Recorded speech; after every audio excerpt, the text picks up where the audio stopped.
ಬೀದಿ ಬದಿ ವ್ಯಾಪಾರಿಗಳೇ ಸಣ್ಣ ವರ್ತಕರಿಗೆ ಟ್ಯಾಕ್ಸ್ ಸಂಕಷ್ಟ. ಯುಪಿಐ ಮನಿ ಟ್ರಾನ್ಸ್ಫರ್ಗೆ ಕಟ್ಟಬೇಕು ಲಕ್ಷ ಲಕ್ಷ ಸುಂಕ. ಸರ್ಕಾರದ ವಿರುದ್ಧ ಕಾಂಡಿಮೆಂಟ್ಸ್ ಪಾಲಿಕರು ಕಿಡಿ.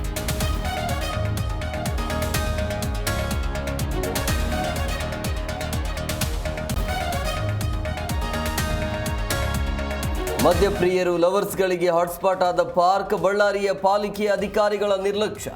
ಕಣ್ಣು ಮುಚ್ಚಿಕೊಂಡು ವಾಕಿಂಗ್ ಮಾಡೋ ಪರಿಸ್ಥಿತಿ.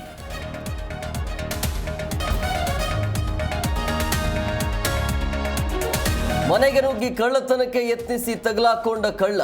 ಸಿಕ್ಕಿಬಿದ್ದ ಖದೀಮನಿಗೆ ಕಂಬಕ್ಕೆ ಕಟ್ಟಿ ಧರ್ಮದೇಟು. ಮಂಡ್ಯ ಶ್ರೀರಂಗಪಟ್ಟಣ ಟೌನ್ ಗಂಜಾಂನಲ್ಲಿ ಘಟನೆ.